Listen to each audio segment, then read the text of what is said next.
Hi good morning. അപ്പോൾ നമ്മുടെ ഇന്നത്തെ റെസിപ്പി നിങ്ങൾക്ക് എല്ലാവർക്കും വളരെയധികം എളുപ്പത്തിൽ ഉണ്ടാക്കാൻ പറ്റുന്ന നല്ല ടേസ്റ്റി ആയിട്ടുള്ളൊരു റെസിപ്പിയാണ്.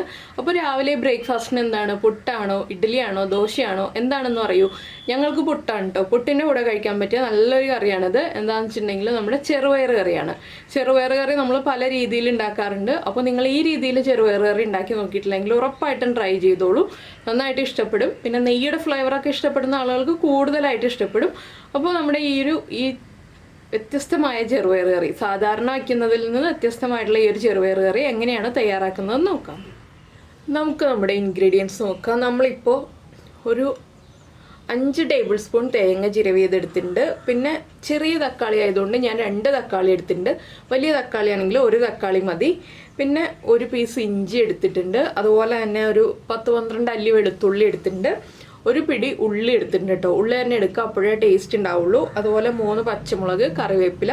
പിന്നെ നമ്മൾ എടുത്തിരിക്കുന്ന മസാലകൾ എന്തൊക്കെയാണെന്ന് വെച്ചിട്ടുണ്ടെങ്കിൽ ഒരു ചെറിയ പീസ് പട്ട എടുത്തിട്ടുണ്ട്, 3-4 ഗ്രാമ്പു, 2 ഏലക്ക, 1/4 ടീസ്പൂൺ പെരിഞ്ജീരകം. ചെറിയ ജീരകമല്ല, പെരിഞ്ജീരകമാണ്. പിന്നെ നമ്മുടെ മെയിൻ ആയിട്ടുള്ള ഇൻഗ്രീഡിയൻ്റ് എന്ന് പറയുന്നത് 1 കപ്പ് ചെറുപയർ നന്നായിട്ട് കഴുകി വൃത്തിയാക്കി വെച്ചിരിക്കുന്നതാണ്. അപ്പോൾ ആദ്യം നമുക്ക് ചെറുപയർ ഒന്ന് കുക്കറിലേക്ക് മാറ്റിയിട്ട് ഒരു 3 വിസിൽ വരുന്നത് വരെ, അല്ലെങ്കിൽ നിങ്ങളുടെ കയ്യിലുള്ള ചെറുപയറിൻ്റെ കുക്കിംഗ് ടൈം എത്രയാണോ അത്രയും വിസിൽ വരുന്നത് വരെ വേവിച്ചെടുക്കുക. വല്ലാതെ കുഴഞ്ഞു പോകുന്ന രീതിയിൽ വേവിക്കരുത്. ഒന്ന് ചെറുതായിട്ട് ഉടഞ്ഞു കിട്ടുന്ന രീതിയിൽ മാത്രം വേവിച്ചെടുക്കുക. ഉപ്പും ചേർത്തിട്ട് ആവശ്യത്തിന് വെള്ളവും ചേർത്ത് വേവിച്ചെടുക്കുക. ഞാനിപ്പോൾ ഈ ഒരു ചെറുപയർ 4 വിസിൽ വരുന്നത് വരെയാണ് കുക്ക് ചെയ്യാൻ പോകുന്നത്. 4 വിസിൽ വരുമ്പോഴാണ് കറക്റ്റായിട്ട് എനിക്ക് കുക്കായി കിട്ടുന്നത്. അപ്പോൾ ചെറുപയർ കുക്ക് ചെയ്ത് കഴിഞ്ഞിട്ട് നമുക്ക് ബാക്കിയുള്ള കാര്യങ്ങൾ നോക്കാം. ഇത് വയ്ക്കട്ടെ. ഇപ്പോൾ നമ്മൾ നമ്മുടെ ചെറുപയർ കുക്ക് ചെയ്യാൻ വെച്ച് കഴിഞ്ഞു. ഇനി നമുക്ക് മിക്സിയുടെ ജാറിൽ അല്ലെങ്കിൽ കല്ലിൽ നമ്മളെടുത്ത് വെച്ചിരിക്കുന്ന ഇഞ്ചിയും വെളുത്തുള്ളിയും ഒന്ന് ചതച്ചെടുക്കാം. ഇത് ചതച്ചെടുത്തതിന് ശേഷം വേണം നമുക്ക് ബാക്കിയുള്ള കാര്യങ്ങൾ ചെയ്യാനായിട്ട്. അപ്പോൾ ഇതൊന്ന് നന്നായിട്ട് അരഞ്ഞു കിട്ടണ്ട, ചതഞ്ഞ് കിട്ടിയാൽ മതി. അപ്പോൾ നമ്മുടെ ഇഞ്ചിയും വെളുത്തുള്ളിയും ഇതുപോലെ ചതച്ചെടുത്തിട്ടുണ്ട്. ഇത് കണ്ടോ.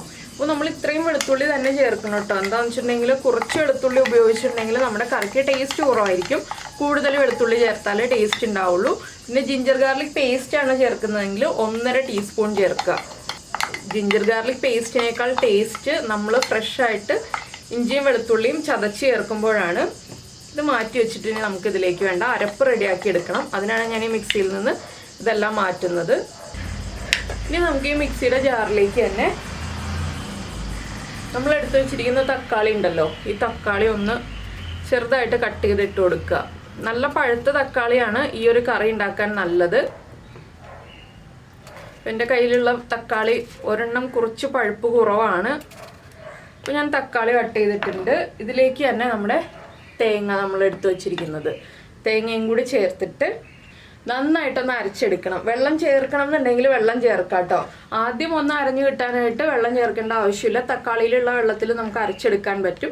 പിന്നെ നന്നായിട്ട് അരഞ്ഞു കിട്ടുന്നില്ല എന്നുണ്ടെങ്കിൽ നമുക്ക് 2-3 ടേബിൾ സ്പൂൺ വെള്ളം ചേർത്ത് അരച്ചെടുക്കാം. അപ്പോൾ ഞാനിതൊന്ന് അരച്ചെടുക്കട്ടെ. അപ്പോൾ നമ്മൾ നമ്മുടെ തക്കാളിയും തേങ്ങയും ചേർത്ത് ഇത് കണ്ടോ നന്നായിട്ട് അരച്ചെടുത്തിട്ടുണ്ട്. ഞാനൊരു 2-3 ടേബിൾ സ്പൂൺ വെള്ളം ചേർത്ത് വിട്ടു. അതിന് ശേഷമാണ് ഇതുപോലെ അരഞ്ഞു കിട്ടിയത്. ഇനി നമുക്ക് ഈ അരപ്പ് മാറ്റി വയ്ക്കാം.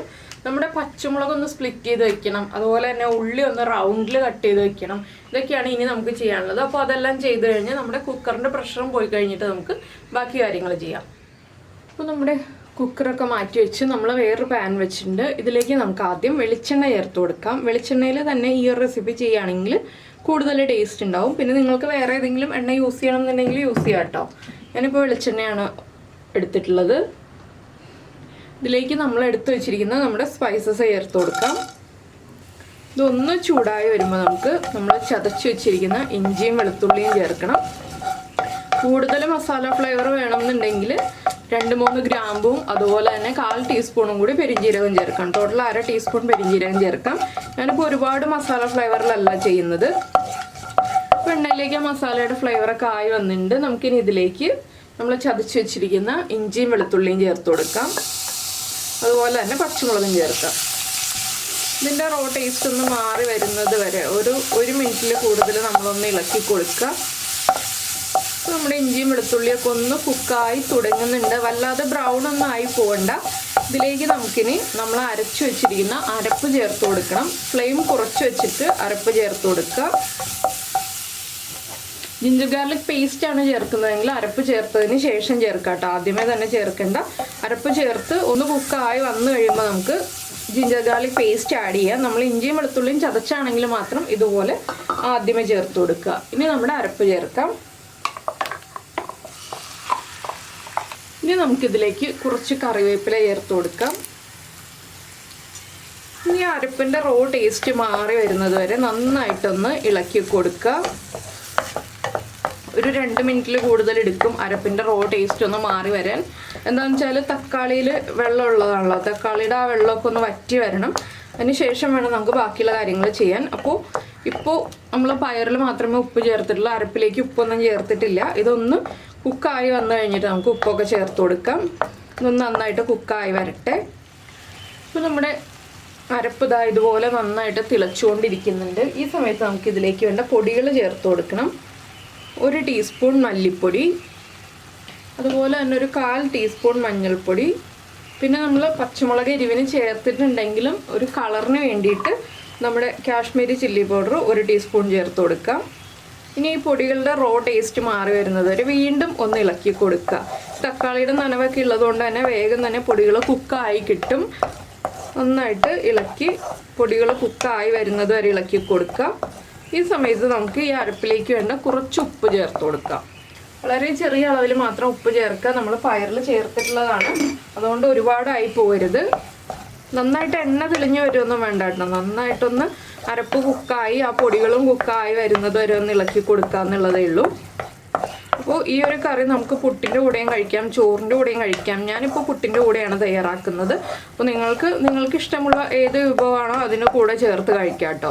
അതിനുശേഷം ഏതിൻ്റെ കൂടെ ചേർത്ത് കഴിച്ചിട്ടാണ് ഇഷ്ടമായതെന്നൊന്ന് കമൻറ്റ് ചെയ്യാനും, അതുപോലെ തന്നെ ഇഷ്ടപ്പെട്ട റെസിപ്പി ആണെങ്കിൽ ഒന്ന് ലൈക്ക് ചെയ്യാനും മറന്നു പോരുത് കേട്ടോ.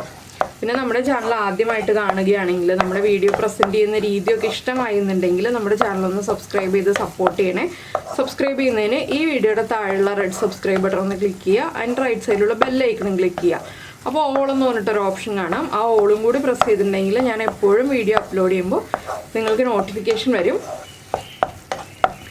അപ്പോൾ നമ്മൾ ഇങ്ങനെ ഇളക്കിക്കൊണ്ടിരുന്നിട്ട് ഇപ്പോൾ ഒരു 1-1.5 മിനിറ്റ് ആയിക്കൊണ്ടിരിക്കുന്നു. നമുക്കിനി ഇതിലേക്ക് നമ്മുടെ പയർ വേവിച്ചത് ചേർത്ത് കൊടുക്കാം. പയർ ഇതുണ്ടോ കുഴഞ്ഞു പോവാതെ കുക്കായി കിട്ടിയിട്ടുണ്ട്, എന്നാൽ ആവശ്യത്തിന് കുക്കായിട്ടുണ്ട്. ഇതിലേക്ക് നമുക്ക് കുറച്ചുകൂടി വെള്ളം ചേർക്കാം. നമുക്ക് എത്രത്തോളം ഗ്രേവി വേണം എന്നുള്ളതനുസരിച്ച് വെള്ളം ചേർക്കാം. ഇനി ഇതെല്ലാം ചേർത്ത് നന്നായിട്ടൊന്ന് ഇളക്കി മിക്സ് ചെയ്തെടുക്കുക. ഇതൊന്ന് കുറുകി വരും കേട്ടോ. പയർ ഒന്നുകൂടി തിളച്ച് വരുമ്പോൾ കുറുകി വരും. അതനുസരിച്ച് നമ്മൾ വെള്ളം ചേർത്ത് കൊടുക്കണം. ഞാനിപ്പോൾ ഇതിലേക്കൊരു 1/2 കപ്പ് വെള്ളവും കൂടി ചേർക്കുന്നുണ്ട്. എന്താണെന്ന് വെച്ചിട്ടുണ്ടെങ്കിൽ തിളച്ച് കുറുകി പോരുതല്ലോ. അപ്പോൾ ഒന്ന് തിളച്ച് വരുമ്പോൾ കുറച്ചുകൂടി ഒന്ന് കറക്റ്റ് ആവാനായിട്ട് നമ്മൾ ഒരു 1/2 കപ്പും കൂടി വെള്ളം ചേർത്ത് കൊടുക്കുക. അതിനുശേഷം ഉപ്പൊക്കെ ചെക്ക് ചെയ്യുക. ഇനി കറി ഒന്ന് നന്നായിട്ട് തിളച്ച് വരട്ടെ. എന്താണെന്ന് വെച്ചിട്ടുണ്ടെങ്കിൽ കുറച്ച് സമയം ഒന്ന് തിളയ്ക്കണം. നമ്മുടെ മസാലകളും ആ അരപ്പും എല്ലാം നമ്മുടെ പയറിലേക്കൊന്ന് പിടിച്ചു വരാനായിട്ട് ഒരു 2 മിനിറ്റ് ഒന്ന് തിളച്ച് വരട്ടെ. അതുവരെ നമുക്ക് വെയിറ്റ് ചെയ്യാം. ഈ സമയത്ത് നമുക്ക് വറവിടാനുള്ള കാര്യങ്ങൾ നോക്കാം. നമ്മൾ നേരത്തെ കൂടുതൽ ഉള്ളി എടുത്ത് വെച്ചിരുന്നു, അത് റൗണ്ടിൽ കട്ട് ചെയ്ത് വെച്ചിട്ടുണ്ട്. ആ ഉള്ളിയിലാണ് നമ്മൾ വറവിട്ടെടുക്കുന്നത്. എന്താണെന്ന് വെച്ചാൽ കൂടുതൽ ഉള്ളി ചേർത്ത് വറവിട്ടെടുക്കണം. പിന്നെ നിങ്ങൾക്കിത് നെയ്യിൽ വറവിടാം, വെളിച്ചെണ്ണയിൽ വറവിടാം. ഞാനിപ്പോൾ നെയ്യിലാണ് വറവിടാൻ പോകുന്നത്. അത് നമ്മുടെ ടേസ്റ്റ് അനുസരിച്ച് വ്യത്യാസം വരുത്താം. കൂടുതൽ ടേസ്റ്റ് വേണം കറിക്കുന്നുണ്ടെങ്കിൽ നെയ്യിൽ തന്നെ വറവിടാം, അല്ലെങ്കിൽ ലാസ്റ്റ് കുറച്ച് നെയ്യ് നമുക്ക് ആഡ് ചെയ്ത് കൊടുക്കാം ഈ ഒരു കറിയിലേക്ക്. എങ്ങനെ വേണമെങ്കിലും ചെയ്യാം കേട്ടോ. അപ്പോൾ ഞാനിപ്പോൾ നെയ്യിൽ വറവിട്ടെടുക്കുകയാണെന്നേ ഉള്ളൂ. ഇനി ഇതൊന്ന് തിളച്ച് ഒന്ന് വരട്ടെ. അപ്പോൾ നമുക്ക് വറവിടാനുള്ള കാര്യങ്ങൾ നോക്കാം. അപ്പോൾ നമ്മുടെ കറി അപ്പുറത്ത് ചെറിയ തീയിൽ ഞാൻ മാറ്റി വെച്ചിട്ടുണ്ട്. വേറൊരു പാൻ വെച്ചിട്ടുണ്ട് വറവിടാനായിട്ട്. അതിലേക്ക് നമുക്ക് നെയ്യ് ചേർത്ത് കൊടുക്കാം. ഒരുപാട് നെയ്യ് വേണ്ട, കുറച്ച് നെയ്യ് മതി. ഇനി നമുക്ക് ഈ നെയ്യ് ഒന്ന് ചൂടായി വരുമ്പോൾ ഇതിലേക്ക് നമ്മുടെ ചെറിയ ജീരകം ഉണ്ടല്ലോ, ക്യുമിൻ സീഡ്സ്, സാധാരണ ജീരകം, അതൊരു 1/2 ടീസ്പൂൺ ചേർത്ത് കൊടുക്കുക. ആ ജീരകം ഒന്ന് ചൂടായി ചെറുതായിട്ടൊന്ന് പൊട്ടി വരട്ടെ. ഇതിലേക്ക് നമ്മൾ കട്ട് ചെയ്ത് വെച്ചിരിക്കുന്ന ഉള്ളി ആദ്യം ചേർത്ത് കൊടുക്കണം.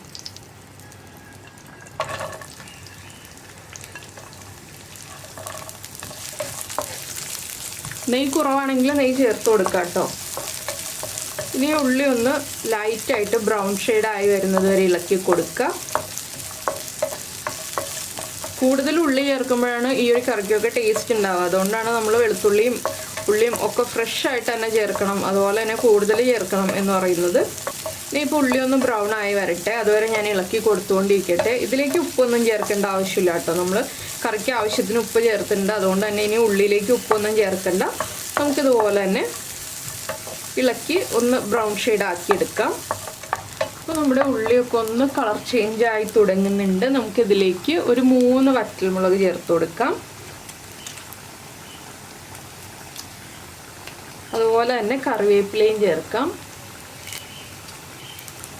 ഇതെല്ലാം ചേർത്ത് ഒന്ന് ചൂടായി വരുന്നത് വരെ വീണ്ടും ഇളക്കി കൊടുക്കുക. അപ്പോൾ നമ്മുടെ കറി ഞാൻ ഓഫ് ചെയ്യാം കേട്ടോ. നന്നായിട്ട് തിളച്ചൊക്കെ വന്നിട്ടുണ്ട്. ഒരു 2 മിനിറ്റോളം തിളച്ചിട്ടുണ്ട്, അതുകൊണ്ട് ഞാൻ കറി ഓഫ് ചെയ്തു. അപ്പോൾ കറിക്ക് കളർ കുറവാണെങ്കിൽ ഈ ഒരു സ്റ്റേജിൽ നമുക്ക് ഈ ഉള്ളിയിലേക്ക് ഒരു 1/4 ടീസ്പൂൺ മഞ്ഞൾപ്പൊടി ചേർത്തിട്ട് ഇളക്കി മിക്സ് ചെയ്തിട്ട് കറിയിലേക്ക് ചേർത്ത് കൊടുക്കാവുന്നതാണ്. നമ്മുടെ കറിക്ക് ഇപ്പോൾ ആവശ്യത്തിന് കളറുണ്ട്. ഞാൻ പറഞ്ഞ അളവിൽ ചേർക്കുകയാണെങ്കിൽ ആവശ്യത്തിന് കളർ ഉണ്ടാവും. അപ്പോൾ നമ്മൾ മഞ്ഞൾപ്പൊടിയൊന്നും ചേർക്കേണ്ട. നിങ്ങൾ ഉണ്ടാക്കുമ്പോൾ കളർ കുറഞ്ഞു പോവുകയാണെങ്കിൽ ഉള്ള കാര്യം പറഞ്ഞു എന്ന് മാത്രം. അപ്പോൾ നമ്മുടെ വറ്റൽമുളകും വേപ്പിലയും ഒക്കെ കുക്കായി തുടങ്ങുന്നുണ്ട്. ഇനി നമുക്കിത് കറിയിലേക്ക് ചേർത്ത് കൊടുക്കാം. അപ്പോൾ ഉണ്ടോ, നല്ല ഭംഗിയുള്ള കളറിലെ കറി റെഡിയായി വന്നിട്ടുണ്ട്. ഇത് വറവിടാതെ ഉപയോഗിക്കാം, പക്ഷെ വറവിട്ടിട്ട് ഉപയോഗിക്കുമ്പോൾ കൂടുതൽ ടേസ്റ്റാണ്. എന്താ നമ്മുടെ വറവ് കറിയിലേക്ക് ചേർത്ത് കൊടുക്കുകയാണ്. ആ നെയ്യൊക്കെ ചേർത്ത് കൊടുക്കുക. ഇനി ഇതൊന്ന് സ്പ്രെഡ് ചെയ്തിട്ടിട്ട് ഞാനൊന്ന് ഫോട്ടോ ആക്കി എടുക്കട്ടെ. അതിന് ശേഷം നമുക്ക് ഇളക്കി മിക്സ് ചെയ്യാം. അപ്പോൾ ഇത്രയേ ഉള്ളൂ നമ്മുടെ ചെറുപയർ കറി. വളരെ ടേസ്റ്റി ആയിട്ടുള്ള, നല്ല പുട്ടിൻ്റെ കൂടെയും ചോറിൻ്റെ കൂടെയൊക്കെ കഴിക്കാൻ പറ്റിയ അടിപൊളി കറിയാണ്. അപ്പോൾ എന്തായാലും എല്ലാവരും ട്രൈ ചെയ്ത് നോക്കുമെന്ന് വിചാരിക്കുന്നു. അപ്പോൾ എല്ലാവരും ട്രൈ ചെയ്ത് നോക്കിയിട്ട് ഇഷ്ടമായി കഴിഞ്ഞിട്ടുണ്ടെങ്കിൽ ഒന്ന് ലൈക്ക് ചെയ്യാനൊന്നും മറന്നുപോയില്ലല്ലോ അല്ലേ. അപ്പോൾ എന്തായാലും നമുക്ക് നമ്മുടെ അടുത്ത റെസിപ്പിയുമായിട്ട് അടുത്ത ദിവസം വീണ്ടും കാണാം.